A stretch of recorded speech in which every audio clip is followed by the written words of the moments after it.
Είμαστε ένα πάνελ με θέμα τη γραφή και το παράδοξο, όπως προανακοινώθηκε. Είμαι ο Αντώνης Μπαλασόπουλος, είμαι αναπληρωτής καθηγητής συγκριτικής λογοτεχνίας στο Πανεπιστήμιο Κύπρου και διατείνομαι ότι είμαι και συγγραφέας. Δεν το ξέρω αυτό ακόμα. Σίγουρα όμως σήμερα είμαι πολύ χαρούμενος που θα συζητήσουμε εδώ με δύο αναγνωρισμένους και καταξιωμένους συγγραφείς, με τη Μαρία Ιωάννου, η οποία πολύ πρόσφατα ανακοινώθηκε ότι έλαβε το κρατικό βραβείο της Κυπριακής Δημοκρατίας για καλύτερο διήγημα και νουβέλα για το τελευταίο της βιβλίο, «Τους Ενδιάμεσους», και με τον Γιάννη τον Παλαβό, ο οποίος επίσης έχει βραβευτεί με το κρατικό βραβείο λογοτεχνίας της Ελλάδας για το πρώτο του, αν δεν κάνω λάθος, βιβλίο διηγημάτων, το Αστείο, το 2013, Γιάννη. 13, ναι, είναι η δεύτερη. Πολύ σωστά, ωραία. Η πρώτη ήταν αρκετά κακή για να μην βραβευτεί, ευτυχώς. Και ο οποίος είναι ένας πολυσχηδής άνθρωπος, ο Γιάννης. Σίγουρα, ανάμεσα σε όλα τα άλλα, είναι και μεταφραστής. Έχει μεταφράσει πολλά σημαντικά ονόματα, ιδιαίτερα της αγγλόφωνης λογοτεχνίας. Αναφέρω ενδεικτικά τον William Faulkner, τη Flannery O'Connor, τον Jack London, τον Charles Dickens και τον William Stegner, ανάμεσα σε άλλους. Και έχει επίσης ασχοληθεί με το κόμικ και βραβευτεί σχετικά.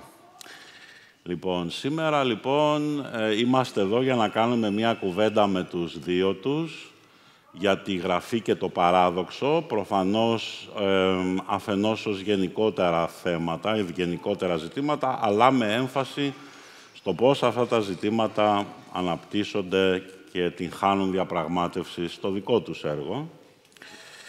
Οπότε θα υποβάλω μια σειρά από ερωτήσεις στους δύο αυτούς συγγραφείς που φιλοξενούμε σήμερα και προς το τέλος ελπίζουμε να έχουμε κάποιο χρόνο, 10-15 λεπτά, για ερωτήσεις από εσάς. Ξεκινάμε λοιπόν με την πρώτη ερώτηση, η οποία, ας το πω έτσι, είναι κάπως ορολογική και αφορά το κατά πόσο, Μαρία και Γιάννη, θεωρείτε ότι διαφοροποιείται η έννοια του παραδόξου από μία έννοια γνωστή από το παρελθόν, και αυτή είναι η έννοια του παραλόγου, ως αισθητική κατηγορία τόσο στην πεζογραφία όσο και στο θέατρο. Κατά πόσο θεωρείτε λοιπόν ότι αυτές οι δύο έννοιες διαφοροποιούνται, σε τι διαφοροποιούνται, και αν θεωρείτε ότι το παράδοξο μοιράζεται κάτι με την μάλλον υπαρξιακή φιλοσοφική φόρτιση του παραλόγου στο έργο, για παράδειγμα, του Μπέκετ ή του Ιονέσκο κλπ. Θα ήθελες να ξεκινήσεις, Μαρία? Τι λες, ρε Γιάννη, να ξεκινήσω εγώ? Θα μου έκανες μεγάλη χάρη. Εντάξει. Λοιπόν, εντάξει, είναι πάντα δύσκολο, τέλος πάντων, να απαντήσεις τέτοιες ερωτήσεις, αλλά θα μιλήσω ίσως μέσα από τη δική μου δουλειά, πώς το αντιλαμβάνομαι εγώ. Εγώ έχω επιρροές από θέατρο του παραλόγου, Μπέκετ, είχα ασχοληθεί και με Σάρτρ και με υπαρξισμό κλπ. Αλλά νομίζω ότι πλέον στη δουλειά μου το παράλογο ήταν μεν το έναυσμα, δηλαδή ήταν από τα αρχικά μου αναγνώσματα και ρεθίσματα, αλλά πλέον έχει προχωρήσει προς μια πιο ευρεία και παιγνιώδη συσχέτιση με το παράλογο, να το πούμε. Οπότε, ίσως να βρίσκομαι στο παράδοξο, το οποίο εγώ αντιλαμβάνομαι ως κάτι πιο ευρύ, πιο παιγνιώδες, πιο υβριδικό. Παράδοξο μπορεί να είναι το οτιδήποτε, και στη θεματική και στη μορφή. Και αυτή η ανοιχτοσύνη που έχει ο όρος παράδοξο, ας πούμε, που κάπως ακούγεται και πιο ζεστός. Δηλαδή, το παράλογο κάπως ξενίζει ή φαντάζει κάπως πιο απόμακρον. Και στην ουσία αυτόν ίσως εκπέμπει κάποιες φορές. Οπότε, ναι, για μένα το παράδοξο μου δίνει την ελευθερία να δοκιμάσω πράγματα. Και επίσης θεωρώ ότι το παράδοξο είναι κάτι λογικό, ας το πούμε. Δηλαδή, το παράλογο παραπέμπει σε κάτι ότι δεν έχει λογική, ας πούμε. Ενώ το παράδοξο, νομίζω ο John Lennon το είχε πει, it's weird not to be weird, ας πούμε. Δηλαδή, κάπως είναι μέρος της ζωής. Αν θα μπορούσα να Οπότε το παράλογο ως μια ευθεία άρνηση της λογικής, αλλά το παράδοξο ως μια, ας το πω έτσι, λοξή σχέση. Ναι, ή μια παράλληλη πραγματικότητα ή έναν καθρέφτισμα, έναν αντίστροφο, ας πούμε. Πώς είναι οι πίνακες του Αρτσιμπόλτο, του Τζουζέπε. Έχει έναν πίνακα που τον ονομάζει, νομίζω, καλάθι με φρούτα και μπορείς να το δεις ως καλάθι με φρούτα, αλλά αν το αναποδογυρίσεις, είναι έναν πρόσωπο που έχει φρούτα, ας πούμε, για μάγουλα και μάτια κλπ. Οπότε, κάπως το παράδοξο για μένα έχει αυτήν τη σχέση με την πραγματικότητα. Αυτό είναι και ένα μοντέλο αυτού που ονομάζουμε οπτική παράλλαξης, έτσι, παράλλαξη. Δηλαδή ότι μπορείς να δεις κάτι από δύο πολύ διαφορετικές οπτικές γωνίες. Θα συμφωνούσες με αυτό για το δικό σου έργο, για το τι προσπαθεί να κάνει? Οπωσδήποτε, ναι. Νομίζω αντιστρέφω πολλά πράγματα. Μπορείς να τα ερμηνεύσεις με πολλούς τρόπους, θεωρώ. Γιάννη? Εγώ νομίζω ότι συμφωνώ πολύ με αυτά που λέει η Μαρία. Η έννοια του παραλόγου ως έτσι φιλοσοφική κατηγορία, και δεν έχω καμία σχέση με τη φιλοσοφία, ποτέ δεν μπορούσα να διαβάσω ικανοποιητικά, αλλά έχω την αίσθηση ότι μου βγάζει κάτι πολύ αυστηρό ή κάτι πολύ συγκεκριμένο, το θέατρο του παραλόγου, ο Μπέκετ, ο Ιονέσκο, ο οποίος Ιονέσκο βέβαια είναι τόσο αστείος και τόσο τρυφερός που δεν ξέρω αν μπορεί, δεν έχει αυτό το ψυχρό πράγμα που έχει ο Μπέκετ, ας πούμε. Αλλά μου φαίνεται κάπως περιοριστικό και κάπως ότι στερεί από την έννοια του παραδόξου που την συζητάμε εδώ, από αυτή την ανοιχτωσιά και αυτό το παιχνιώδες στοιχείο στο οποίο αναφέρθηκε η Μαρία. Για μένα, αυτό που λέμε παράδοξο έχει να κάνει με τη ζωή την ίδια. Δηλαδή, η ίδια η συνθήκη της ζωής είναι παράδοξη. Γεννιέσαι χωρίς να ξέρεις γιατί, πεθαίνεις χωρίς να ξέρεις γιατί, ζεις χωρίς να ξέρεις γιατί. Έχεις μια αίσθηση ότι τίποτα δεν βγάζει νόημα. Και αυτό το πράγμα οφείλεις κάπως, αν δεν σε πάρει από κάτω, να το μεταβολήσεις σε κάποια πράγματα, τα οποία μπορεί να είναι τρυφερότητα ή χιούμορ ή μια, ας πούμε, γελαστή μελαγχολία, μια γελαστή απόγνωση, χαρμολύπη, μια γελαστή απόγνωση. Δεν φεύγει από πίσω αυτό ποτέ. Αυτή η παραδοξότητα, η αντινομία αυτή, είναι για μένα η ουσία του παραδόξου της ζωής της ίδιας. Και η λογοτεχνία δεν είναι ούτε μίμηση της ζωής, ούτε ένα απίκασμά της, ας πούμε. Είναι. Η λογοτεχνία δεν παριστάνει. Είναι. Οφείλει δηλαδή οφείλει. Χαίστηκα τώρα. Αλλά τέλος πάντων, η ουσία είναι ότι ένα λογοτεχνικό έργο δεν είναι το καθρέφτισμα κάποιου πράγματος. Είναι ζωή κανονική. Στέκεται. Το φτιάχνει ο συγγραφέας, όπως κάθε δημιουργός όταν κάνει κάτι. Φτιάχνει στα ψέματα, φτιάχνει κάτι πολύ αληθινό. Φτιάχνει ένα Φραγκενστάιν, ας πούμε, ένα μηχάνημα το οποίο, σαν παιδί, ο αναγνώστης το πάρει και θα κουρδιστεί από την ανάγνωση την ίδια και θα περπατήσει. Είναι ζωντανό δηλαδή. Και όσο παράδοξη είναι η ζωή ίδια, τόσο παράδοξη οφείλει να είναι. Τίνει να είναι και ένα όντως έργο τέχνης, ένα όντως λογοτέχνημα. Και στα δικά μου τα κείμενα, αυτή η έννοια του παραδόξου, στο αστείο, ας πούμε, στην προηγούμενη συλλογή μου, εκφραζόταν και δια της φόρμας. Και με αυτό το παιχνιώδη και ανοιχτό και υβριδικό τρόπο στον οποίο αναφέρθηκε η Μαρία και τον οποίο και η Μαρία πολύ ωραία διακονεί στα δικά της κείμενα, εξαιρετικά. Στο επόμενο βιβλίο, που είναι το παιδί, δεν υπάρχει τόσο πολύ στη φόρμα, αλλά υπάρχει με δύο άλλους τρόπους. Η μία είναι το μεταφυσικό στοιχείο, το οποίο έχει να κάνει με τη θρησκευτικότητα, η οποία είτε μας αρέσει είτε όχι, δεν μπορεί να λείπει από έναν άνθρωπο, ακόμα και ως άρνηση, δηλαδή ακόμα και αποφατικά δεν μπορεί να λείπει. Ακόμα και η έννοια της αθείας έχει το Θεό μέσα. Και απ' την άλλη έχει να κάνει με το γεγονός πως προσπάθησα αρρήτως, ας πούμε, και διανεπερσί των μεθόδων αυτή την αντινομία κάτι να την κάνω στα κείμενα. Αυτό. Δεν ξέρω αν έβγαζε νόημα αυτό που είπα. Χαρά.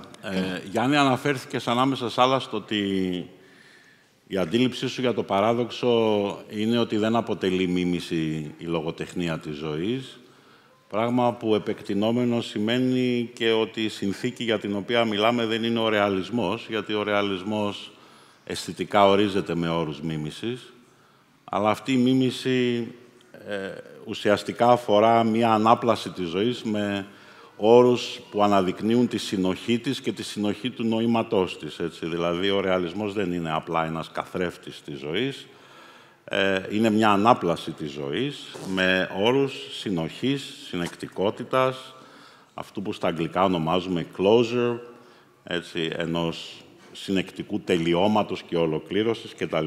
Πράγμα που με φέρνει σε μια δεύτερη ερώτηση, η οποία αφορά ένα δεύτερο όρο με τον οποίο πιθανώς συχνά να συνδέεται το παράδοξο στη λογοτεχνία και ο οποίος κατά την προσωπική μου και ταπεινή άποψη έχει λίγο υπερβολικά χρησιμοποιηθεί στην ελληνόφωνη λογοτεχνική κριτική και αυτός ο όρος είναι ο μαγικός ρεαλισμός. Πώς, εάν θα διαφοροποιούσατε αυτή την έννοια του παραδόξου στο έργο σας, πώς θα τη διαφοροποιούσατε από την έννοια του μαγικού ρεαλισμού? Να ξεκινήσω από σένα, Γιάννη, να πάμε ανάποδα. Δεν ξέρω ακριβώς πώς να απαντήσω, γιατί όλα αυτά τα ζητήματα ορολογίας έρχονται σε δεύτερο χρόνο και ποτέ δεν απασχολούν κανέναν ο οποίος κάνει πρωτογενή δουλειά δημιουργική και είναι λίγο σαν τα παλιά βίντεο κλαμπ. Δεν ξέρω αν υπάρχουν ακόμα βίντεο κλαμπ και στην Κύπρο και οπουδήποτε, που πήγαινες και είχε κάτι ταινίες, κωμωδίες και όλα αυτά, που είναι συνεφίλ, που είναι αυτές οι ταινίες που κανείς δεν ξέρει τι είναι, αλλά έπρεπε κάπου να τις βάλουμε. Οπότε δεν ξέρω, ακόμα και ο μαγικός ρεαλισμός, μάλλον όλα τα λογοτεχνικά ρεύματα, όλες οι λογοτεχνικές τεχνικές ξεκίνησαν στην πραγματικότητα ως μια αντίδραση σε κάτι το οποίο είχε εκπέσει από το ρεαλισμό. Ακόμα, ας πούμε, και ο μοντερνισμός στις αρχές του 20ου αιώνα ήταν μια αντίδραση απέναντι σε κάτι ψεύτικο, ήταν ένα αίτημα για ένα νέο ρεαλισμό. Ακόμα και το stream of consciousness, ας πούμε, ή ο ιστορικός μονόλογος, ήταν ένας άλλος τρόπος, μια νέα γενιά που αντιλαμβάνουν τον κόσμο και την πραγματικότητα αλλιώς, να την αποτυπώσει με πληρέστερο τρόπο μέσα από μια τεχνική, η οποία όμως φαινόταν στα μάτια των συγκερινών ως κάτι εντελώς παράλογο. Οπότε και ο μαγικός ρεαλισμός που ξεκίνησε ως ένας τρόπος να αποτυπωθεί αυτή η έννοια του παραδόξου, η οποία είναι εγγενή στη ζωή και άρα πρέπει με κάποιο τρόπο να αποτυπώνεται και στο ένα δημιουργικό έργο, αλλά μετά μπορεί να κατέληξε να γίνει και αυτό ένα φασάδο, ας πούμε, δηλαδή ένα κανάλι το οποίο αντί να μας οδηγεί προς κάπου, μας περιορίζει με την κήτη του και μας δίνει ψευδή αποτελέσματα. Εγώ πάντως, για μένα, έχω χρησιμοποιήσει μαγικορεαλιστικές τεχνικές και πάλι αρήτως, ας πούμε, και χωρίς το καταλάβω, ως κρυπτομυσία και ως απόπειρα μίμησης πράξεως σπουδαίας και τελείας, την οποία είδα στις συγγραφείς που αγαπώ πάρα πολύ, μέσα από το δικό μου φίλτρο και ό,τι μπόρεσα έκανα. Αλλά στο βάθος παραμένει αυτή η αντινομία για την οποία μίλησα, η οποία έχει να κάνει με το θάνατο και με το νόημα και με το Θεό, η οποία παραμένει σε εκκρεμότητα. Και αυτή την εκκρεμότητα, αυτή την αγωνία, με γλυκόπικρο τρόπο, αν είσαι σχετικά όριμος, και δεν μιλάω για τον εαυτό μου προφανώς, κάπως την παίζει στα δάχτυλά σου και ό,τι γίνει. Αυτό είναι. Και αν το κάνεις με τυχή, την ψυχτεχνική, με ιστορικό μονόλογο, με μαγικό ρεαλισμό, με ακραίο ρεαλισμό, δεν έχει σημασία. Σημασία έχει η υγρασία. Η υγρασία αυτή έχει πάντα κάτι από το παράδοξο που είναι ο σπόρος του Θεού. Συγγνώμη που μεράκλωσα με τον εαυτό μου, με συγχωρείτε. Οκ. Μάρια. Εντάξει, Γιάννη, τα είπες όλα νομίζω, αλλά εντάξει, εγώ θα πω έτσι κάποια στοιχεία που έχουν σχέση με τη γραφή μου, που ίσως να φωτίσουν κάτι άλλο, δεν ξέρω, μπορεί και το ίδιο να λέμε. Στο πρώτο μου βιβλίο, ένας φίλος από Ελλάδα μου είχε πει ότι εκπροσωπεί το μαγικό ρεαλισμό στην Κύπρο. Αυτό ήταν το 2011-2012. Το θεώρησα θεώρησα υπερβολικό, τέλος πάντων. Και επίσης, τότε δεν ήξερα καν ότι χρησιμοποιώ μαγικό ρεαλισμό με την έννοια. Δηλαδή, γνώριζα την ορολογία από τις σπουδές, αλλά συνειδητά δεν έκανα ακριβώς αυτό. Ήταν ένας συνδυασμός, τέλος πάντων. Επίσης, κάποιος με αποκάλεσε τη γραφή μου αλλοπρόσαλλη, ας πούμε. που και το αλλοπρόθαλο είναι ένα στοιχείο, ή γκροτέσκα, που και το γκροτέσκο είναι ένα στοιχείο που θα μπορούσε να συνδεθεί. Στη δική μου δουλειά, νομίζω το μαγικό ρεαλισμό, δεν ξέρω, τον έχω συνδέσει με το μεταφυσικό, με το εξωπραγματικό, με το μαγικό, κάπως. Εγώ προσωπικά και λόγω της λογοτεχνίας της Λατινικής Αμερικής και πώς χρησιμοποιείται γενικότερα, αλλά νομίζω αυτό που κάνω εγώ είναι ένας συνδυασμός ίσως του μαγικού ρεαλισμού με το σουρεαλισμό, τον γκροτέσκο και όλα αυτά τα στοιχεία. Δεν μου αρέσει ούτε εμένα να μπαίνουν σε κατηγορίες τα κείμενα και η γραφή, γιατί νομίζω μας εμποδίζει κιόλας να προχωρήσουμε και να αναπτύξουμε την ταυτότητά μας. Επίσης, δεν ξέρω αν πλέον χρειαζόμαστε τον μαγικό ρεαλισμό. Είναι αυτό που είπες εσύ πριν, ότι δεν ξέρω κατά πόσον νιώθω ότι υπάρχει μια ανάγκη επιστροφής στο ρεαλισμό, στο βίωμα, έτσι, σε μια πιο καθαρή, τέλος πάντων, ματιά γενικά. Φυσικά, αν γίνει αυτό, μάλλον δεν ξέρω εγώ προσωπικά πώς θα συνεχίσω να γράφω, αν υπάρχει μια στροφή, ας πούμε, στο ρεαλισμό, τον καθαρό ρεαλισμό ή auto-fiction κλπ. Θα συνεχίσω να γράφω όπως γράφω, μάλλον. Και, κάπως έτσι θα πάει το πράγμα. Οπότε, ναι, δεν θεωρώ ότι χρησιμοποιώ μαγικό ρεαλισμό μόνο. Επίσης, η μόνη στιγμή που ένιωσα ότι χρησιμοποιώ μαγικό ρεαλισμό ήταν όταν χρησιμοποίησα την κυπριακή διάλεκτο στους ενδιάμεσους. Και αυτό να ακούγεται κάπως παράδοξο ίσως, αλλά επειδή ακριβώς αυτές οι φωνές έρχονται από ανθρώπους που δεν είναι εν ζωή ή κάπως προέρχονται από ένα πιο μεταφυσικό, τέλος πάντων, περιβάλλον, ένιωθα ότι ίσως αυτό το στοιχείο να το σύνδεσα με τη διάλεκτο και με τις φωνές τις συγκεκριμένες που εμφανίζονταν στις σελίδες. Αλλά δεν έχω χρησιμοποιήσει ποτέ μου συνειδητά το μαγικό ρεαλισμό στη δουλειά μου. Αν μου επιτρέπετε να πω και εγώ δύο λόγια. Αμέ.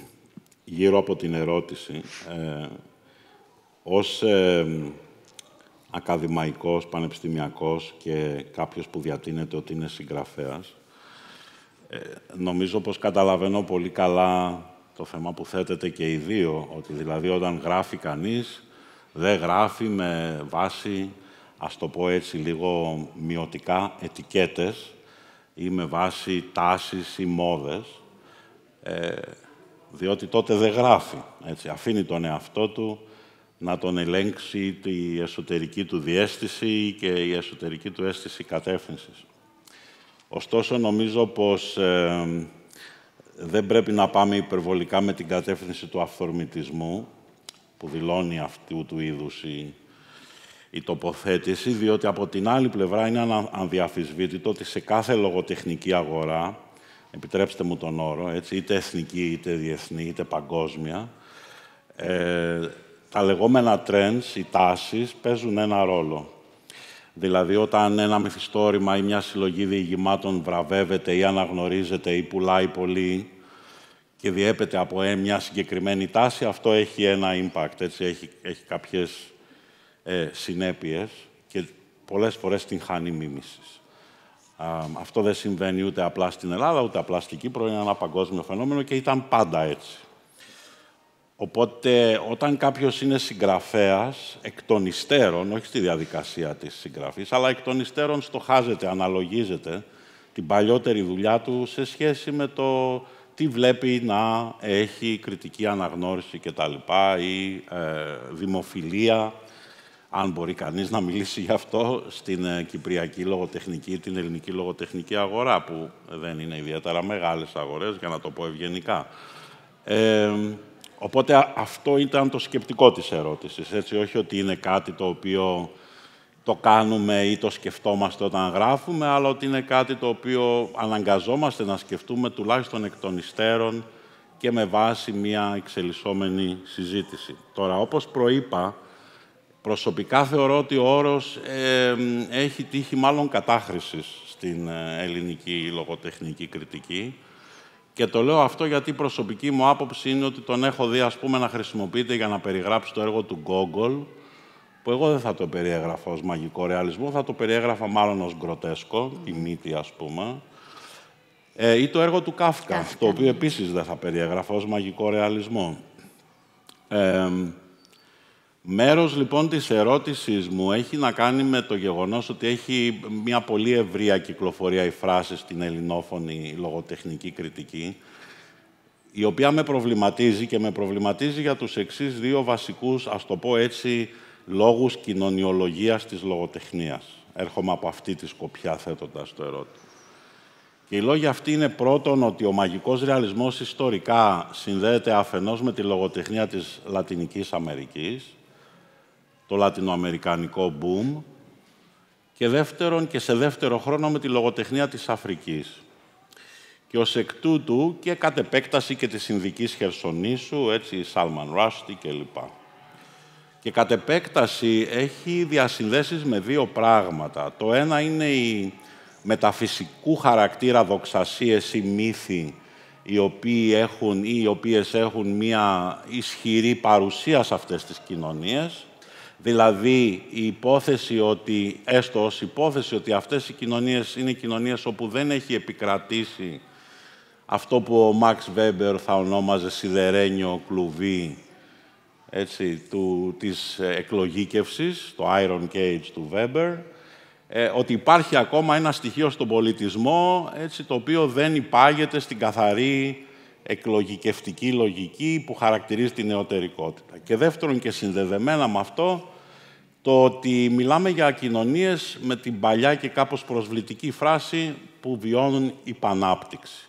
Δηλαδή, οι οποίες βρίσκονται πίσω από διάφορα επίπεδα ή διάφορες διαδικασίες του εξυγχρονισμού και της νεωτερικότητας.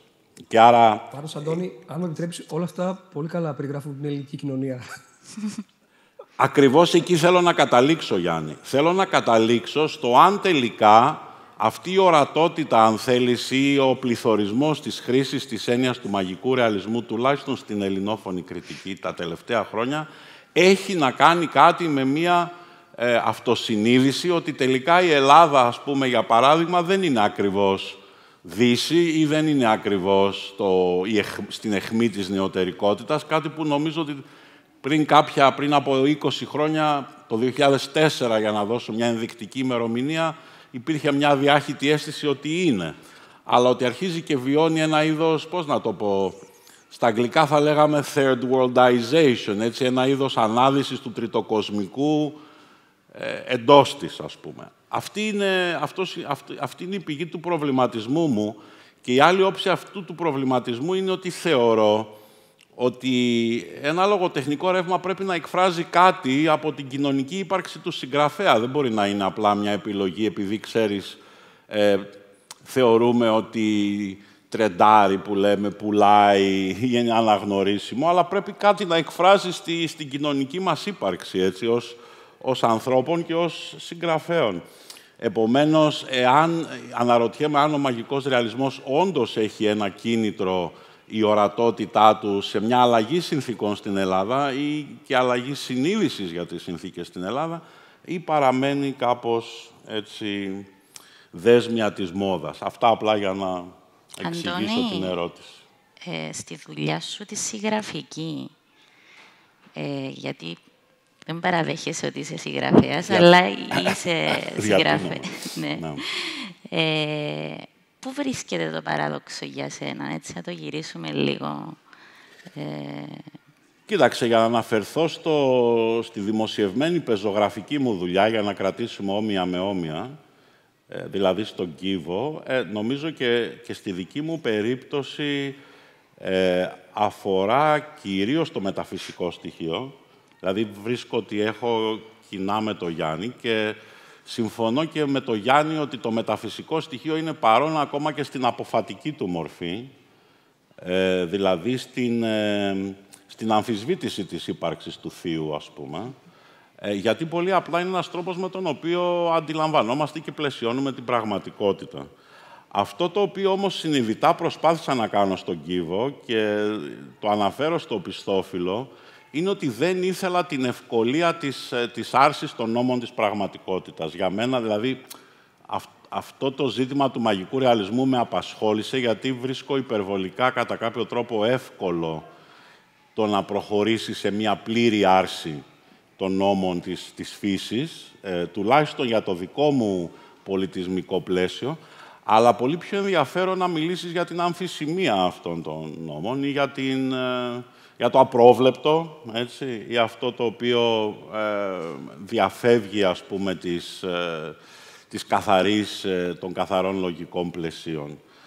Ήθελα κάτι το οποίο να έχει αυτό που είπαμε πριν, λοξή σχέση, και όχι κάτι το οποίο να πηγαίνει να αναιρέσει ευθέως. Κάπου είχα διαβάσει για τον Κίβον, δεν ξέρω αν είναι μέσα στον Κίβον ή ήταν κριτική για συγκολλητική ουσία. Θυμάσαι κάτι σχετικό? Νομίζω ήταν σε μια κριτική που το είχα διαβάσει. Σκέφτηκα... Ναι. Είναι σε μια κριτική. Τώρα θυμήθηκα σε τι αναφέρες. Ναι, η αναφορά εκεί είναι σε μια φράση ενός από τα διηγήματα που αφορά μια αίσθηση του συγκεκριμένου χαρακτήρα ότι τα κομμάτια του κόσμου έχουν αποδιοργανωθεί, έχουν αποκολληθεί και υπάρχει μια αναζήτηση ενός τρόπου να... Νομίζω είναι στο διήγημα η φωνή. Μήπως το παράδοξο απλά έτσι ανοίγοντας το... είναι μια προσπάθεια... συγκολητική, ναι. Επανασυγκόλλησης ενός σπασμένου κόσμου, ας πούμε. Αλλά βέβαια σε σχήματα που δεν είναι τα αναμενόμενα, ναι. έτσι. Αυτό είναι, νομίζω, αν μου επιτρέπετε, ένας τρόπος να μιλήσεις για τη θραυσματική υπόσταση, ας πούμε, του κόσμου. Αλλά για μένα... Οπωσδήποτε είναι αυτό, αλλά για μένα αυτό έχει νόημα να το κάνεις όχι μόνο για μένα, όχι ούτε καταγγελτικά, ούτε από τη σκοπιά του παιδιού που βγάζει δόντια και γι' αυτό γριλίζει, ας πούμε, αλλά με ένα πολύ καταδεκτικό τρόπο. Και ήθελα να γυρίσω, γιατί ξαναγυρίσαμε στο παράδοξο και κάναμε πολύ καλά. Ήθελα να μιλήσω για αυτές τις δύο περιπτώσεις συγγραφέων Ελλήνων που για μένα είναι η ουσία, όπως τη λαμβάνω εγώ, το παράδοξο. Το Γονατά και το Χιόνι, που έχουν ακριβώς αυτό το στοιχείο. Δηλαδή είναι παιγνιώδεις, είναι ανοιχτοί, είναι υβριδικοί, είναι λυπημένοι σε ό,τι γράφουν και την ίδια στιγμή περνάς πάρα πολύ να διαβάζεις τα κείμενά τους, γελάς πάρα πολύ με ένα πολύ πικρό γέλιο και βγαίνεις λίγο, όπως λέει η Εύα Μπέι, σύντροφος του Καρούζου, που έγραψε το θαυμάσιο βιβλίο για τον Καρούζο, το ημερολόγιο με τον Νίκο Καρούζο, που λέει ότι έβλεπα τους πίνακες του Θεόφιλου και βγήκα από εκείνη νοικοκυρεμένη.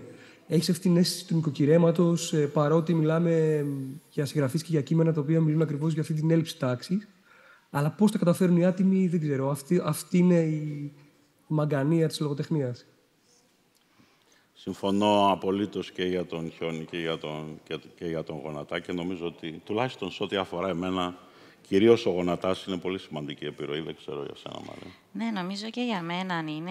Και επίσης ο Παπαδημητρακόπουλος και, ναι. και ο Χιόνις, γενικά με το έμψυχον, το άψυχον και όλα αυτά τα στοιχεία. Και είναι αυτό η λοξή ματιά, δεν είναι? Δηλαδή μια ματιά η οποία κοιτάζει τον κόσμο από μια απρόσμενη γωνία και κάνει παρατηρήσεις που είναι απρόσμενες, αναπτύσσει ιδέες που είναι απρόσμενες. Αν μου επιτρέπεις, είπες κάτι το οποίο μου έδωσε πάσα να πω κάτι που το σκέφτομαι πολύ συχνά.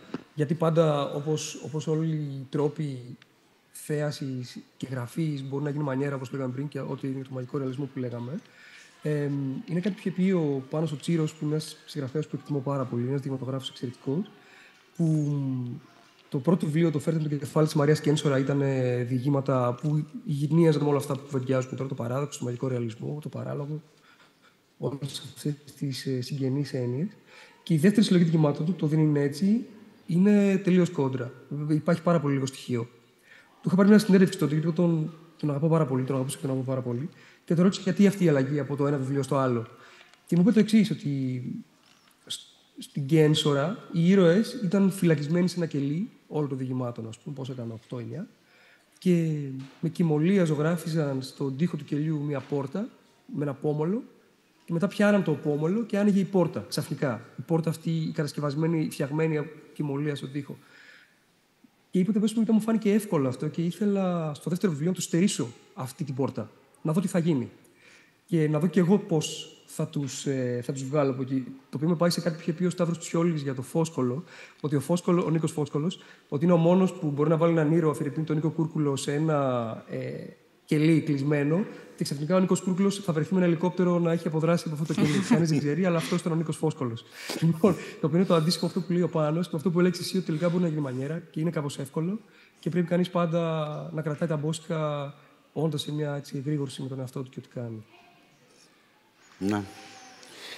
Νομίζω η επόμενη ερώτηση θα αφορά κάτι το οποίο έχει ήδη αναφερθεί εν μέρει από τη Μαρία, αλλά πρέπει να το διευκρινίσω έτσι λιγάκι για το ελληνόφωνο κοινό που έχουμε.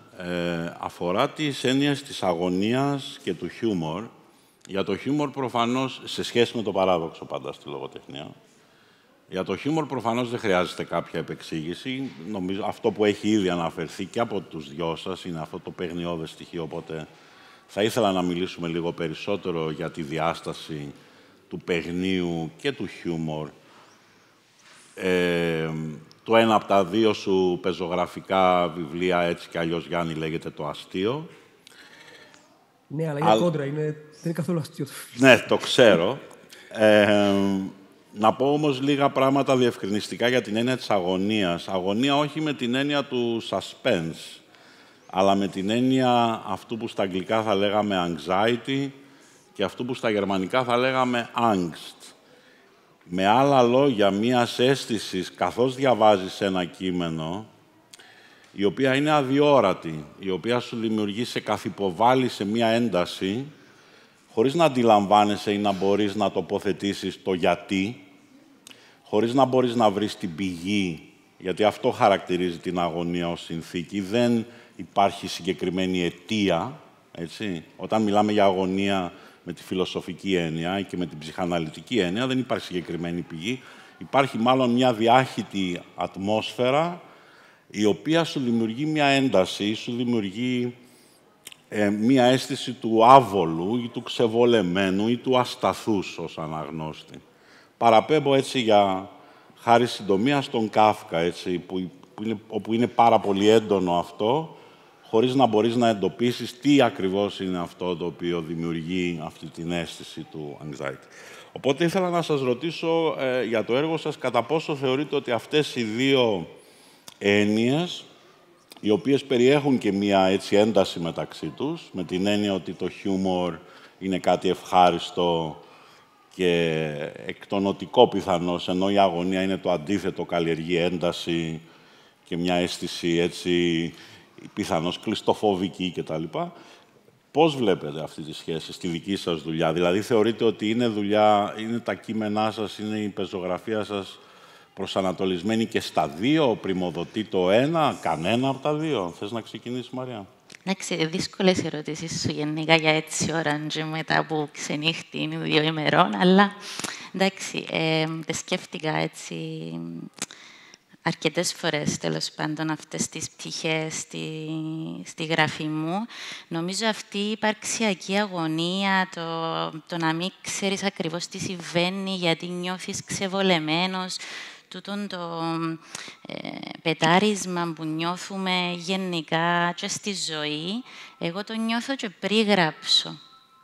Οπότε είναι λες και σωματοποιείται τούτον το άβολο, τούτον το κινητό που παίζει τώρα και κάνει με ένα δυσπυρκό και να μην μπορώ, άσπεν τούτον το να μπορέσω να ελέγξω το έναν το άλλον και το οπότε μάλλον ξεκινώ πάντα μέσα από αυτό και τώρα σε αυτά τα πάνελ τελικά, Γιάννη, αν και δεν μας πολύ αρέσουν αυτές οι καταστάσεις, εμένα τουλάχιστον μαθαίνεις τη γραφή σου και τον εαυτό σου, νομίζω, συζητώντας, και πιέζεσαι μπροστά σε κοινό να τα πεις και να τα κρατάς μέσα σου. Οπότε, τέλος πάντων, για μένα ξεκινά από πριν να γράψω.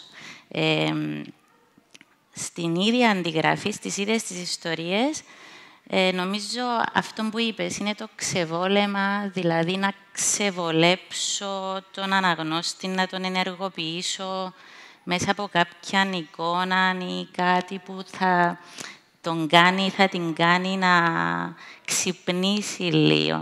Δηλαδή, περπατάς σε ένα λιβάδι και βλέπεις ένα λουλούδι ή, ξέρω εγώ, ένα ζώο και αμέσως διακόπτεται η ροή.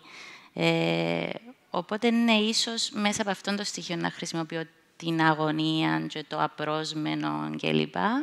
Ελπίζω να βγάζουν νόημα τα όσα λέω εν τω μεταξύ, γιατί είναι οξύμορο το να συζητάτε. Υπάρχει και χιούμορ όμως. Υπάρχει χιούμορ. Στο έργο σου, στους ενδιάμεσους, για παράδειγμα. Υπάρχει χιούμορ στους ενδιάμεσους και το είχα συζητήσει με την Νένα πριν, ότι στο Καζάνι δεν υπήρχε καθόλου χιούμορ σχεδόν. Εντάξει, υπήρχε μαύρο χιούμορ σε σημεία, αλλά δεν υπήρχε στιγμή ανάσας. Ήταν πολύ σκοτεινό το προηγούμενο βιβλίο. Οπότε ένιωσα πως στους ενδιάμεσους ήθελα έτσι να υπάρξει το χιούμορ για να σώσει τούτη την καταβήθηση σε σκοτεινά νερά, ας πούμε. Άρα δηλαδή, ουσιαστικά δουλεύουν ως αντίρροπες δυνάμεις. Ναι, νομίζω ότι είναι ενδιάμεσες καταστάσεις αυτά και γι' αυτό ίσως είναι και μέρος των ενδιάμεσων. Πολλά σωστά το έθεσες σε σχέση με τη δική μου δουλειά, νομίζω.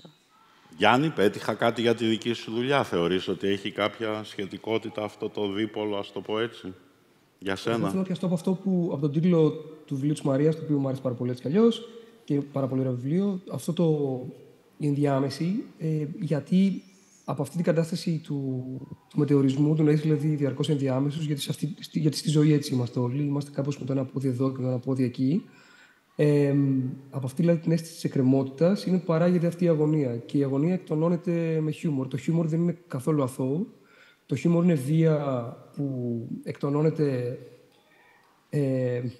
σαρκώνεται με αυτόν τον τρόπο. Είναι όπως το ποδόσφαιρο δηλαδή και οι αθλητικές διοργανώσεις. Δηλαδή τα έθνη στο παγκόσμιο κύπελλο μαζεύονται σε ένα γήπεδο ποδοσφαίρου και βρίζονται και ασκούν βία το ένα στο άλλο για να μην το κάνουν, που το κάνουν δηλαδή, εκτός γηπέδου. Είναι ένας εύσχυμος τρόπος το χιούμορ για να περιοθεί αυτή η αγωνία. Οπότε για μένα δεν βλέπω κάποια αντινομία εδώ. Ίσα-ίσα είναι το χιούμορ ένας τρόπος να τα βγάλουμε πέρα με αυτή την αγωνία και είναι ο καλύτερος τρόπος, νομίζω. Είναι ο καλύτερος τρόπος γιατί είναι στα ψέματα. Αυτή η βία είναι ψεύτικη και λυτρωτική και παρότι πάντα το χιούμορ έχει ένα θύμα, πάντα, δεν χρειάζεται αυτό το θύμα πραγματικά να πάθει κάτι και αν αυτό το θύμα έχει χιούμορ και το ίδιο, απλώς θα το επιστρέψει σε αυτόν που του έκανε το χιούμορ και όλοι θα πάνε για μια μπύρα μετά πολύ πιο ήσυχοι. Οπότε για μένα δεν βλέπω αντινομία. Είναι οι δύο όψεις του ίδιου νομίσματος, στη βάση του οποίου είναι το βαθύ αίσθημα εκκρεμότητας με το οποίο ζούμε οντολογικό το τρόπο. Δεν ξέρω αν είναι και ο Κώστας Βραχνός, αν έχει έρθει ακόμα, γιατί κάνει πάντα ο φίλος μου Κώστας αυτό το πολύ ωραίο. Μόλις τώρα έβγαινε από την πόρτα. Όχι, ρε γαμώτο. Γιατί κάνει αυτό το αστείο το όντο center. Πώς είναι το χόντο center, κάνει το όντο center, που θα ήταν ένα κέντρο οντολογικής φιλοσοφίας. Θα μπορούσαμε να αγοράζουμε τέτοιου είδους καλλιτικά. Μας έκανε πολύ καλό, δεν τα έχουμε. Να ρισκάρω, νιώθω ότι ρισκάρω να αποξενώσω έτσι αρκετό κόσμο, αλλά τώρα προς το τέλος, Γιάννη, μίλησες για οντολογία και μιλώντας για τους ενδιάμεσους, όχι ως βιβλίο, αλλά ως έννοια, την μεσότητα, για να το πω έτσι, και το μετεωρισμό, για να χρησιμοποιήσω μία από τις λέξεις που ανέφερες και μία από τις λέξεις που κουβεντιάσαμε, έτσι, πριν την κουβέντα αυτή, σκεφτόμουν την έννοια της ημιτέλειας, του ημιτελούς, η οποία είναι μια έννοια, ας πούμε, που βρίσκει κανείς στο έργο του Κάφκα, ακόμα και στο πιο κυριολεκτικό επίπεδο, που είναι ότι άφησε τα μυθιστορήματά του όλα ημιτελή. Η ημιτέλεια περιέχει ακριβώς ένα μετεωρισμό και μία σχέση με αυτό που λέμε τη μεσότητα, δηλαδή κάτι δεν φτάνει ποτέ ως την πλήρωση ή την ολοκλήρωση. Οπότε, από αυτή την οδό που μόλις τώρα σκέφτομαι, ήθελα να θέσω το ερώτημα του κατά πόσο θεωρείτε ότι το παράδοξο στη λογοτεχνία σας ανταποκρίνεται σε κάποιο είδους οντολογική συνθήκη. Και γι' αυτό το λόγο θα ήθελα να το συμπληρώσω τώρα αυτό με το αν η ημιτέλεια αποτελεί κομμάτι αυτής της συνθήκης. Να το διευκρινίσω λίγο περισσότερο. Ο Γιάννης είπε στην αρχή αυτής της κουβέντας ότι γεννιόμαστε χωρίς να το θέλουμε και πεθαίνουμε χωρίς να το θέλουμε. Αυτό είναι η συνθήκη της ημιτέλειας, έτσι. Δηλαδή, τα πράγματα στη ζωή τελειώνουν πριν είμαστε έτοιμοι να τελειώσουν. Και αυτό είναι η συνθήκη εξ αρχής. Κανείς δεν μπορεί να επιλέξει το πότε θα τελειώσει οτιδήποτε. Οπότε έχει κάποια σχέση αυτή η συνθήκη της ημιτέλειας με το πώς αντιλαμβάνεστε την πεζογραφία σας και κυρίως, ξέρετε, την άρνηση, αν θέλετε, να δώσετε απαντήσεις σε όλα, να φτάσετε σε αυτό το λεγόμενο closure σε ένα κείμενο, έτσι, ή να το κλείσετε. Γιάννη, θες να πεις 2 λόγια? Απολύτως. Δηλαδή, δεν κάθεται να γράψει κανείς να περάσει όλη αυτή τη δυσκολία του να παλεύει με τις λέξεις, γιατί το να γράφεις δεν είναι ούτε, για μένα τουλάχιστον, δεν είναι ούτε εύκολο ούτε ευχάριστο. Είναι ξυλογλυπτική, είναι μαραγκούδικη δουλειά, δεν το ευχαριστήκαμε πάρα πολύ.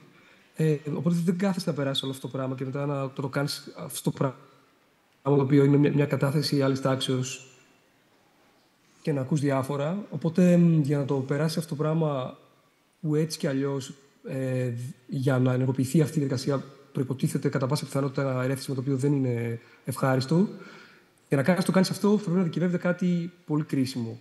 Και αυτό θα πρέπει να άπτεται κάποιο μαχαιριχείο που φτάνει στο κόκαλο. Αλλιώς δεν έχει πολύ νόημα. Αλλιώς είναι ένας εύσχυμος πολτός από λέξεις που μπορεί να είναι καλοφτιαγμένος, μπορεί να είναι ακόμα και εύγευστος, αλλά θα του λείπει από πίσω η κρίσιμη συγκολητική ουσία που είναι μια πνοή, μια υγρασία η οποία, όσο μελό και να ακούγεται αυτό, είναι χώμα το οποίο ποτίζεται με κάτι. Και αυτό κάτι είναι, με συγχωρείτε με τον μελοδραματισμό, είναι δάκρυα.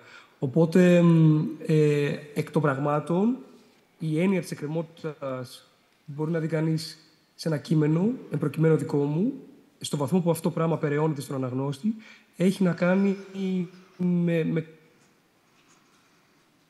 κάποια τέτοια στάκτη, με κάποια δική μου επαφή, με τρόπο, ας πούμε, δροναλθό πια, οπότε πρέπει να το μεταβολήσουμε με τον τρόπο που την καταφυγή την οποία έχω, που είναι αυτή, όχι τόσο συχνά εσχάτως, που είναι το γράψιμο. Άρα αυτός ο μετερισμός, ναι, από εκεί ξεκινάει και γι' αυτό καταλήγει σε αυτό το σπέρμα παραδόξου που υπάρχει στα δικά μου τα κείμενα.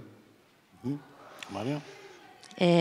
Με έχουν ενημερώσει ότι έχουμε γύρω στα 13 λεπτά συνολικά, για να πάμε μαζί με τις ερωτήσεις. Μαζί με τις ερωτήσεις, άρα συνολικά. Οπότε ίσως κάπου εδώ να πω και εγώ την άποψη μου. Και εγώ νόμιζα ότι το δεκάρι ήταν για να με επενέσει για την... όχι. Για την Προεδρία. Απλά, εντάξει, όταν σκεφτόμουν έτσι λίγα πράγματα να συζητήσουμε, είχα βρει κάτι που γράφει ο Μπέκετ, η έκφραση πως δεν υπάρχει τίποτα να εκφραστεί, τίποτα με το οποίο να εκφραστεί, τίποτα από το οποίο να εκφραστεί, καμιά δύναμη να εκφραστεί, μαζί με την υποχρέωση να εκφραστεί. Και κάπως αυτό συνοψίζει την ματαιότητα, τέλος πάντων, της ίδιας της ζωής και της ύπαρξης και το ημιτελές που συζητούμε. Και επίσης, εμένα στη δική μου δουλειά, νομίζω, δηλαδή συνειδητά έχω στο μυαλό ότι δεν είναι κάτι τέλειο, και οπότε και η λογοτεχνία δεν μπορεί να είναι κάτι τέλειο και ολοκληρωμένο. Δεν ξέρω γιατί θέλουμε να βάλουμε τη λογοτεχνία σε κουτάκι, όπως έχουμε βάλει τα πάντα στη ζωή μας σε κουτάκι για να αναρκωνόμαστε και να με συνειδητοποιούμε ότι να πεθάνουμε μια ημέρα. Sorry για την κατάθλιψη μου. Αλλά εννοώ πως, ναι, εμένα με εξητάρει το ατελές, το ημιτελές, το ανολοκλήρωτο και νομίζω γράφοντας... Είναι και αυτό που είναι ανοιχτό στο μέλλον, το ατελές, γιατί δεν έχει ολοκληρωθεί.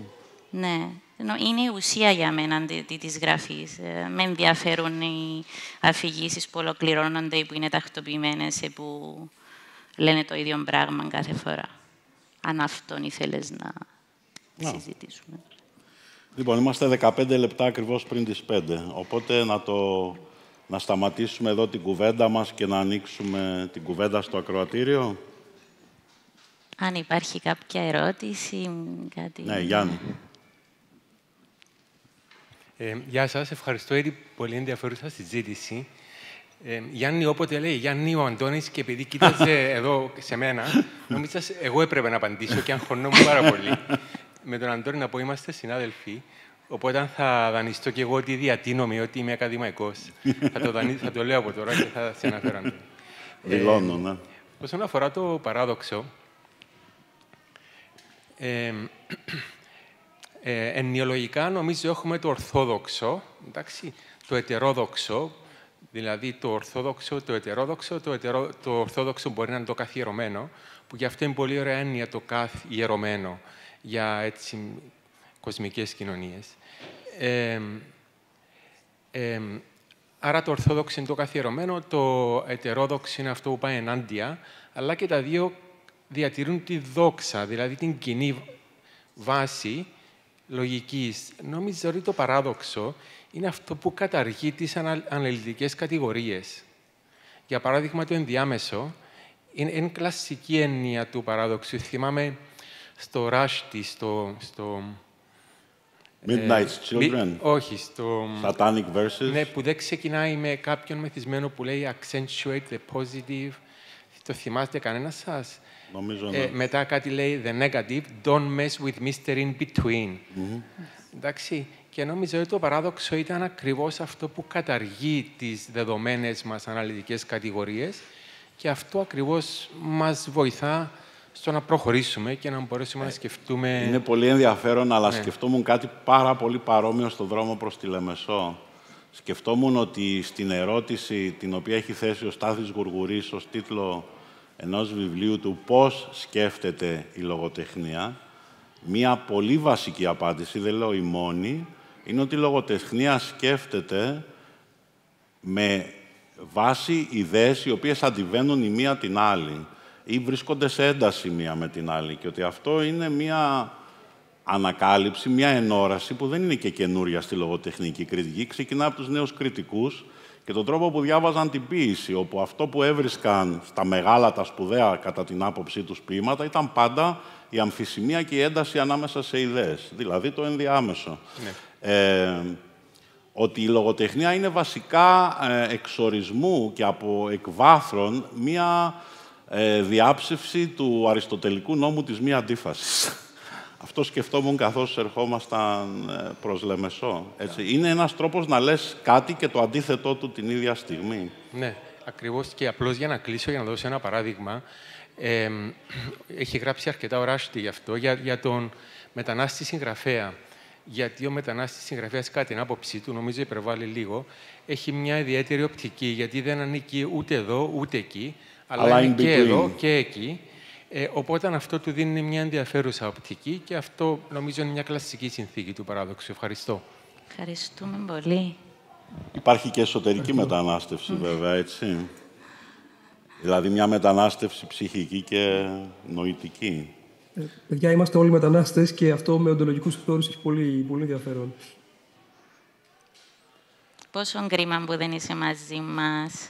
Παιδιά, έχω σκάσει γιατί νιώθω και καλά, δηλαδή, όχι τίποτα άλλο. Νιώθω μακάρι να ήμουν χάλια. Τώρα σας μιλούσα Αν πεταχτείς από την οθόνη, θα είναι παράδοξο ή παράλογο? Τι θα είναι? Να μας πει ο Αντώνης. Πάντως, να πω κάτι σε αυτό το πολύ ωραίο που υπόθηκε τώρα για τις αντινομίες. Ο Άμος Όζ, που είναι ένας συγγραφέας που αγαπώ πάρα πολύ, έλεγε αυτό, ο οποίος έγραφε, είχε και ακαδημαϊκή, δηλαδή δίδασκε στο Πανεπιστήμιο Τελαβίβ και έγραφε πολύ συχνά, αρθογραφούσε και μαχητικά πολιτικούς όρους για πολλές θέσεις στη Μέση Ανατολή και ειδικά με τη συνθήκη την οποία ζούμε τώρα στη Γάζα, λείπει πάρα πολύ ο λόγος του. Έλεγε αυτό ότι κάθε φορά που συμφωνώ με τον εαυτό μου, γράφω ένα άρθρο στην εφημερίδα. Κάθε φορά που διαφωνώ με τον εαυτό μου, γράφω ένα διήγημα. Ναι, αυτό βγάζει πολύ νόημα. Για μένα προσωπικά βγάζει απόλυτο νόημα. Ναι, και για μένα. Βγάζει απόλυτο νόημα και με βοηθάει και να καταλάβω γιατί γράφω ενώ γράφω. Δηλαδή, γιατί διατείνομαι ότι είμαι συγγραφέας ενώ είμαι ακαδημαϊκός. Έχουμε άλλες ερωτήσεις. Το Σκαρίμπα. Θέλει κάποιος από τους δυο σας να πει κάτι? Γιάννη. Ο Σκαρίμπας είναι τεράστιος. Δηλαδή, δεν ξέρω, η Χαλκίδα θα έπρεπε να είναι Σκαριμπούπολη, να μετονομαστεί επίσημα. Δεν ξέρω γιατί δεν το έχουν κάνει ακόμα οι Χαλκιδιώτες. Ναι. Αλλά τι να πούμε για το Σκαρίμπα, είναι μια κατηγορία από μόνος του, δηλαδή παίζει μπάλα μόνος του. Όντως, σε δικό του γήπεδο, γιατί δεν είναι sui generis, είναι πάρα πολύ sui generis ο Σκαρίμπας. Ναι, το θείο τραγί, αυτό σκεφτόμουν. Το θείο τραγί, άμα είχε γραφτεί από έναν Γάλλο, ας πούμε, ή από έναν Γερμανό, θα το ήξερε ο πλανήτης όλος. Αλλά επειδή είναι γραμμένο από Έλληνα και όσο και να μεταφράσει, το πράγμα δεν μεταφράζεται. Δηλαδή δεν μπορεί σε αυτό το πράγμα επαρκώς. Ξέρουμε εμείς και κανένας άλλος είναι πάρα πολύ άδικο.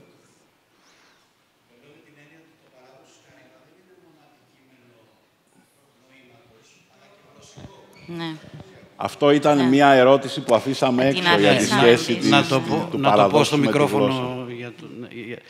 Το είπα γιατί καταρχήν το χρωστώ την αναφορά στον Κρίστη. Ο Κρίστης μου είπε ο Σκαρίμπας, οπότε είναι του Κρίστη το σχόλιο. Αυτός φταίει. Αυτός φταίει. Λοιπόν, αλλά πραγματικά μου θύμισε ότι το παράδοξο Σκαρίμπα δεν είναι μόνο ένα νοηματικό ζήτημα. Έτσι, δεν είναι απλώς ζήτημα καταστάσεων. Δεν είναι απλά ένα πεδίο νοήματος ή πραγματικότητας η οποία αμφισβητείται μέσα από το μυθοπλαστικό, αλλά και γλωσσικά είναι ένα ζήτημα.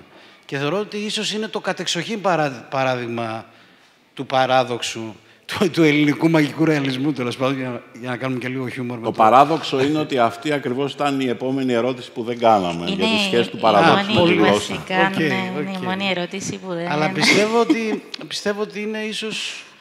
Όταν συζητάμε για το παράδοξο στα ελληνικά γράμματα, πρέπει να ξεκινάμε από το Σκαρίμπα, ενδεχομένως. Έτσι το αναφέρουμε για αυτόν τον λόγο. Πολύ, πολύ καλή σκέψη. Ο Σκαρίμπας είναι... Όλο αυτό που κάνουμε τη γλώσσα είναι η κινούμενη άμμος μέσα στην οποία ζούμε και κινούμαστε. Κινούμενη άμμος της γλώσσας, κινούμενη άμμος του είναι και η κινούμενη άμμος της λογοτεχνίας επίσης. Και όλα αυτά με ένα φοβερό χιούμορ που δεν τον νοιάζει τίποτα. Δηλαδή είναι τρομερό ότι αυτός ο άνθρωπος υπήρξε και έκανε αυτά τα πράγματα.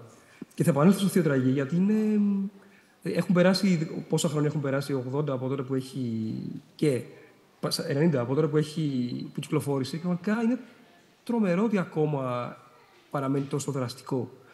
Δεν ξέρω και απορώ, γιατί δεν έχω συναντήσει πολλούς συνομιλίκους μου, πεζογράφους, που να αναφέρονται σε αυτό το βιβλίο και μου προκαλεί βαθιά ανησυχία αυτό. Έχει ενδιαφέρον που έχεις αναφέρει την κινούμενη άμμονα, έτσι, για να χαρακτηρίσεις το Σκαρίμπα, γιατί πάντα όταν ήμουν μικρή σκεφτόμουν ότι όσοι μπαίνουν σε κινούμενη άμμο δεν μπορούσα να σκεφτώ ότι θα πεθάνουν, ας πούμε, από ασφυξία ή οτιδήποτε. Σκεφτόμουν ότι πάνε σε μια άλλη διάσταση, σε μια άλλη κατάσταση. Και κάπως το στοιχείο του παιχνιδιού της γλώσσας, ότι να βυθιστείς μες στη γλώσσα, το παράδοξο της γλώσσας και πώς μπορεί έτσι να εκφράσει τούτο που συζητούμε. Φυσικά είναι τεράστιο το θέμα, νομίζω, για μία ώρα σε έκθεση βιβλίου, αλλά... Απλά σκέφτομαι, αν είναι, συνεχίζω με αυτό που είπατε στη δήλωσή σας, αν είναι και γλωσσικό παράδοξο, τότε μπαίνουμε σε μια φάση ότι αν είναι γλωσσικό παράδοξο, είναι πραγματικό παράδοξο. Γιατί, ας πούμε, νομίζω, θυμούμε, ο Queen νομίζω έβαλε μια κατηγορία, 3 κατηγορίες παραδόξου, αλλά δεν θυμάμαι ακριβώς τις κατηγορίες. Αλλά η τελευταία είναι η αντινομία, που δεν λύνεται. Είναι πραγματικό παράδοξο. Μια άλλη κατηγορία παραδοξότητας είναι εκείνη που μπορεί να λυθεί, που δεν είναι πραγματικό παράδοξο. Είτε με την εξέλιξη της τεχνολογίας, σε κάποιους φιλόσοφους παλιούς της φύσης ή οτιδήποτε άλλο. Και, ας πούμε, ας πούμε, στα έργα σας και των δύο, προσπαθείτε, δηλαδή, μετά που τα διαβάζετε και προσπαθείτε να τα κρίνετε κι εσείς σαν τρίτη, υπάρχουν φορές που βλέπετε ότι τούτη η παραδοξότητα που διαφαίνεται στα έργα σας, ίσως και να μην είναι παράδοξη. Παραδοξότητα. Ίσως είναι μια ψεύτικη, ένα falsehood παραδοξότητας. Η συζήτηση μας έχει πάει σε άλλη διάσταση, νομίζω. Μπορούσε να ήταν συνέδριο για το παράδοξο και να γράψουμε τα πρακτικά στο τέλος. Αλλά είναι πολύ ενδιαφέρον το που λες. Νομίζω, Δώρο, εγώ προσωπικά δεν συνειδητοποιώ καν ότι γράφω παράδοξα. Ούτε εκ των υστέρων, άμα διαβάσω τη δουλειά μου, θεωρώ ότι είναι παράδοξη. Για μένα, τα κείμενα μου είναι πραγματικότητα. Η πραγματικότητα απλά περιγράφεται κάπως αλλιώς, ενώ δεν νιώσα ποτέ τούτον που λέεις. Φυσικά είμαι σίγουρη και αν καταλαβαίνω ακριβώς τι εννοείς, αλλά εγώ δεν έχω καθόλου αίσθηση της παραδοξότητας. Ούτε πριν, ούτε μετά. Εν τελείως σωματοποιημένα που βγαίνει, όχι όμως υποσυνείδητα, δηλαδή όχι σε σχέση με το σουρεαλισμό, να το πούμε, η αυτόματη γραφή, αλλά νιώθω ότι μιλώ για την πραγματικότητα.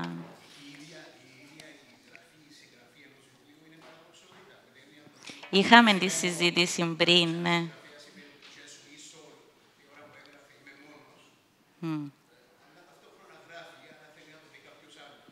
Ναι. Είχαμε τη συζήτηση, δεν ξέρω Γιάννη αν ακούσες ή όχι, δεν το άκουσα αυτό. Εντάξει. Η ίδια η γραφή, η ίδια η συγγραφή δεν είναι παραδοξότητα, έτσι κι αλλιώς. Δεν ξέρω αν θέλεις. Είναι ένας τρόπος να βγει η μέρα. Όλα παράδοξα είναι. Ό,τι και να κάνεις παράδοξο είναι. Δηλαδή, αν η λογική θα ήταν να κάτσουμε στο κρεβάτι μας κουκλωμένοι και να μην σηκωθούμε από εκεί. Αλλά, αν το σκεφτείς πραγματικά. Αλλά δεν θεωρώ ότι είναι παράδοξο. Είναι αυτό που λέει ο Σαββόπουλος. Στο θείο δράμα να επενέβαινε, πιο εξηγημένα να παιχτεί. Αυτό προσπαθείς να κάνεις. Απλώς αυτό είναι το εργαλείο που έχεις για να παρέμβεις στο βαθμό που μπορείς στο συμβολικό πεδίο. Γιατί στο πραγματικό, αν μπορείς να παρέμβεις στο πραγματικό, θα παρέμβεις στο πραγματικό. Δεν μπορείς και μετά καταφεύγεις στο άλλο. Δεν είναι παράδοξο. Είναι ο τρόπος που έχουμε να αντιμετωπίζουμε την πραγματικότητα. Αλλά σε αυτό που είπες πριν, Μαρία, ότι και εγώ ποτέ δεν νιώθω ότι. Συμφωνώ πολύ δηλαδή ότι αυτά τα πράγματα είναι παράδοξα. Είναι αντίθετα η δική σου και η δική μου και του Αντώνη, του καθενός που γράφει, απόπειρα να συλλάβει κάτι από την πραγματική πραγματικότητα. Αυτό είναι ο τίτλος της εκπομπής του Μανώλη Κουτσουρέλη, του μακαρίτη του σπουδαίου αυτού ραδιοφωνικού παραγωγού, στο τρίτο. Να συλλάβεις κάτι από την πραγματική πραγματικότητα όπως εσύ την ψυχανεμίζεσαι. Και από εδώ και από εκεί να πάρεις πράγματα και από αυτά κάτι να φτιάξεις το οποίο να είναι συνεκτικό και όπως είπα και στην αρχή της κουβέντας, να το κουρδίζεις καλά, έτσι ώστε όταν ο αναγνώστης του εμφυσίσει την πνοή δια της αναγνώσεως, να περπατήσει το τερατάκι που έφτιαξες. Να απαντήσω κι εγώ. Ναι. Στο δώρο. Λοιπόν, από τη δική μου σκοπιά.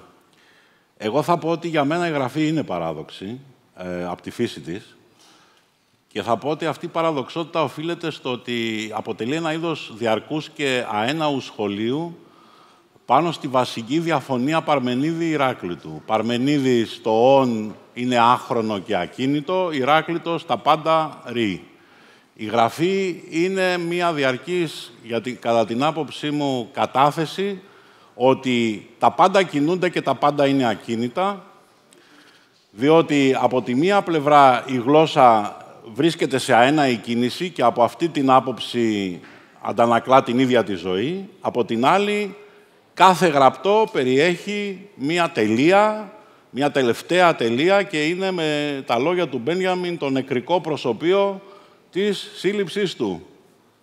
Είναι κάτι νεκρό και ζωντανό την ίδια στιγμή και εσύ όταν γράφεις είσαι νεκρός και ζωντανός την ίδια στιγμή. Πάντα αυτό πίστευα.